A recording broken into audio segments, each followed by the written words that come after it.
Magandang araw mga kapwa ko sa Nosenyo, ating sariwain ng mga mahalagang usaping tinalakay sa ika-28 regular na sesyon ng Sangguniang Bayan ng San Jose, Batangas na ginanap araw ng Miyerkules, Pebrero 18, 2026. Ang ika-28 regular na sesyon ay pansamantalang pinumunuan ni Kagalang-galang Raven A. Arcelia bilang temporary presiding officer sa kadahilan ng ang ating pangalawang punong bayan Kagalang-galang Valentino R. Patron ay dumadalo sa isang mahalaga at opisyal na pagpupulong kaugnay ng Vice Mayor's League of the Philippines National kung saan siya ay nagsisilbing Vice Chairman for Luzon ng nasabing samahan. Sa pagsisimula ng talakayan, iminungkahi ni Kagalang-galang Benito P. Atienza ang pagbibigay ng karampatang aksyon hinggil sa isang kahilingan sa pag-amyenda ng pangalan ng isang accredited organization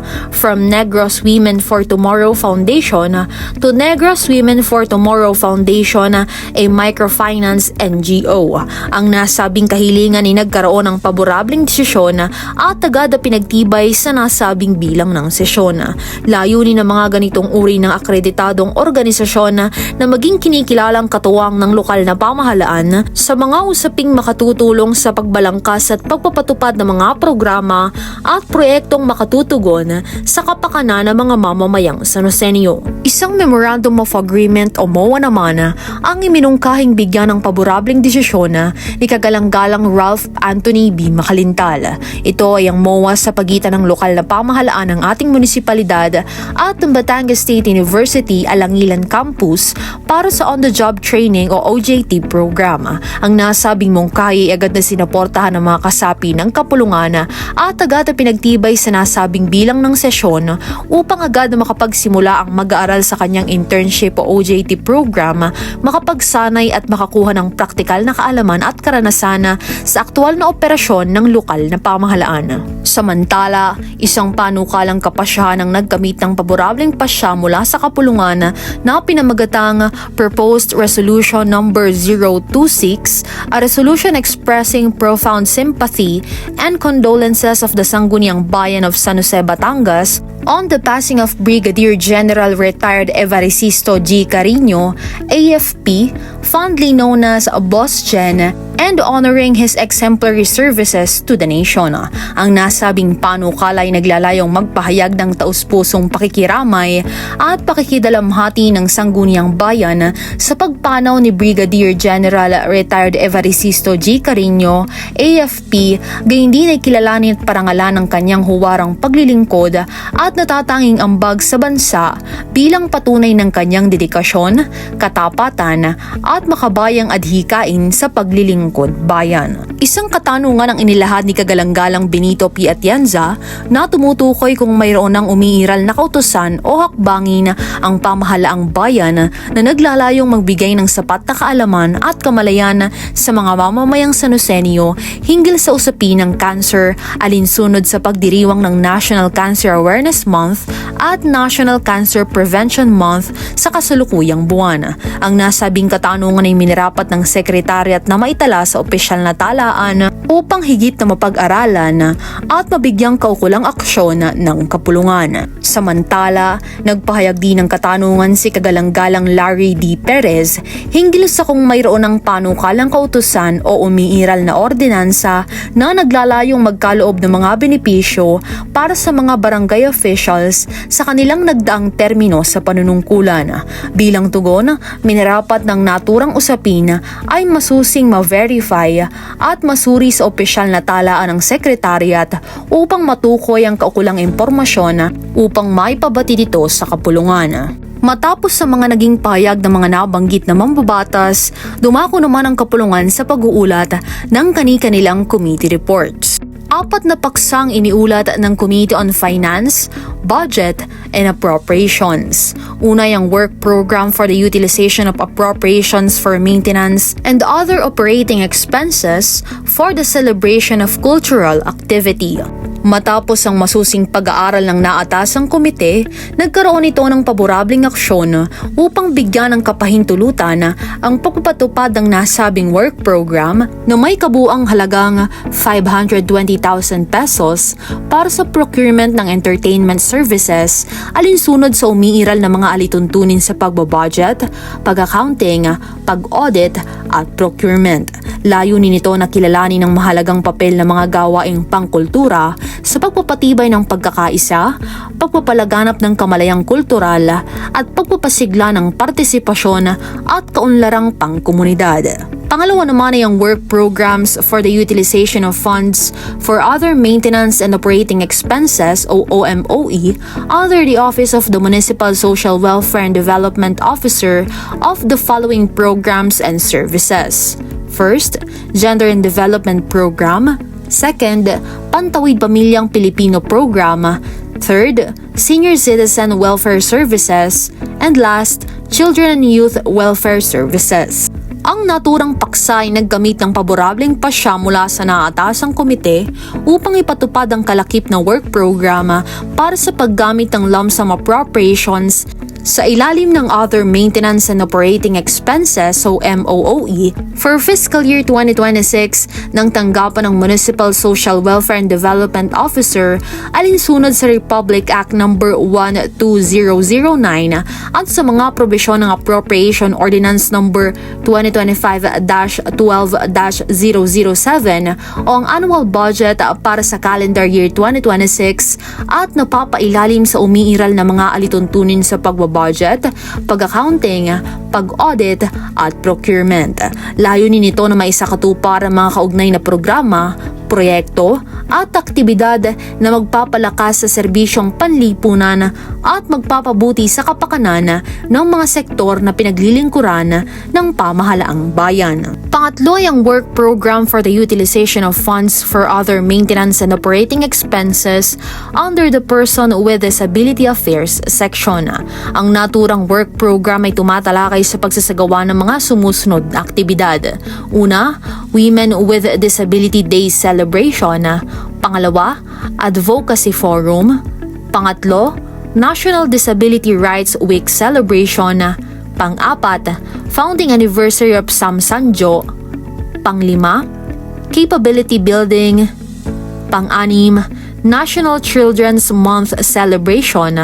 At panghuli ay General Assembly. Layunin ng nasabing programa na itaguyod ang mga karapatan at kapakanan ng mga persons with disabilities o PWDs, palakasin ang mga advokasya, paunlarin ang kakayahang pang-organisasyon, isulong ang inklusibong partisipasyon at tiyakin na makabuluhang pakikilahok ng sektor ng PWD sa lokal na pamamahala at pagpapaunlad ng pamayanan. Dahil dito, minabuti ng naatasang komite na magbigay ng paborableng rekomendasyon upang aprobahan ang kahilingan na pahintulutan ng pagpapatupad ng work program para sa paggamit ng lump sum appropriations kalakipang kabuang halagang 330,675 pesos sa ilalim ng OMOE ng Office of the Municipal Mayor, partikular ang Person with Disability Affairs section alinsunod sa umiiral na mga alituntunin sa pagbabudget,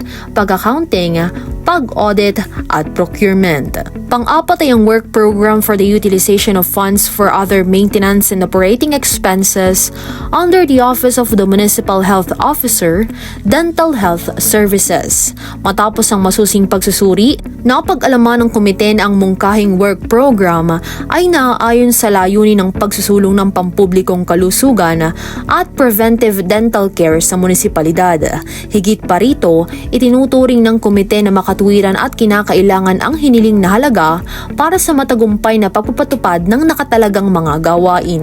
Kaya't minabuti ng naatasang komite na bigyan ng paborableng aksyon ang kahilingan para sa kapangyarihang ipatupad ang nakalakip na work program at gamitin ang kabuang halagang 49,980 pesos mula sa OMOE ng Office of the Municipal Health Officer, Dental Health Services para sa pagdiriwang ng buwan ng kalusugan ng ngipin alinsunod sa karaniwang mga tuntunin sa budget, accounting, auditing at procurement. Ang panglima at pang-anim na paksa ay iniulat ng Committee on Health, Sanitation, Social Welfare and Community Development.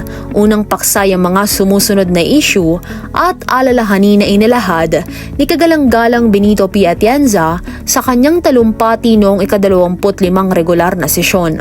Una, persistent road drainage and flooding problems in front of the Robles Building, Barangay Taysan.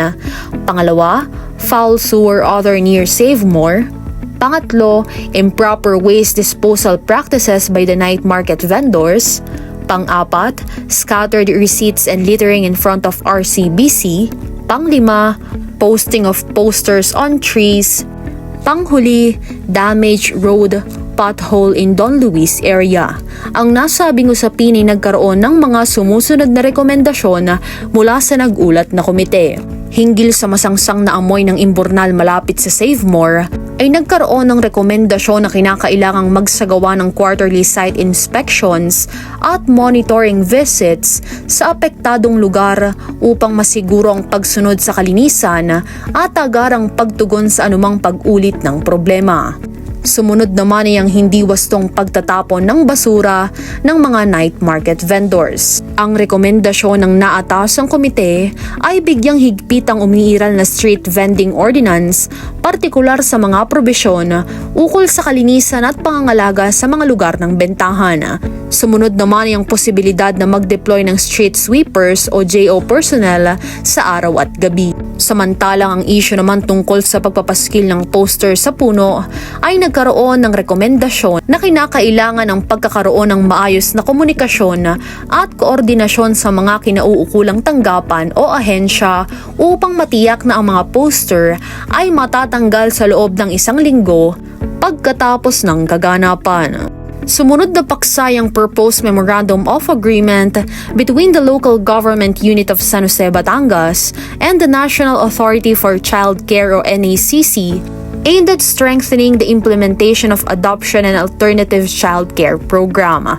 Batay sa isinagawang pagsusuri ng naatasang komite, napag-alaman ng iminungkahing MOA ay magpapalakas sa koordinasyon institusyonal, magpapahusay sa case management, at magpapahusay rin sa paghahatid ng mga serbisyong panlipunan para sa mga kabataang Sanosenyo. Ito ay alinsunod sa mga pambansang batas at pulisiya ukol sa proteksyon at kapakanan ng mga kabataan. Dahil dito, nagkaroon ng paborableng desisyon ang komite hinggil sa pagpapatupad ng adoption at alternative child care programs alinsunod sa mga nakasaad na tuntunin at kondisyon sa nasabing kasunduan. Pang-pito ay ang Proposed Memorandum of Agreement between the Local Government Unit of San Jose, Batangas and the Batangas State University Lipa Campus in relation to developing a web-based youth governance system for Local Youth Development Office na iniulat naman ng Committee on Research and Public Information and Committee on Youth and Sports Development.